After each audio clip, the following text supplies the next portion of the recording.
Ay çocuklar, burada bir tane kedi var. Kedi parka gelmiş. Ay sevimli kedi. Acıktın mı sen yoksa? Sen aç mısın? Nereye geldin? Parka mı geldin sen? Aa, kaydıraktan mı kayacak yoksa bu kedi ya? Yok. Bu kedi kaydıraktan mı kayacak? Ay, ama ucunda su var. Sen parka mı geldin kedicik? Kedi. Aa, bizle mi oynayacaksın yoksa? Sana bisküvi verelim mi? Sevimli minnoş. Aa, durun bakalım.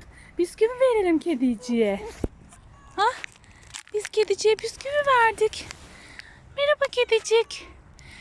Bisküvilerini yesene. Yoksa acıkmadın mı? Yoksa da beğenmedin mi? O zaman sana başka bir tane verelim. Başka bisküviyi. Durun, çocuklar yiyecek galiba. Ay, gelme bize çok yaklaşma. Korkarız biz.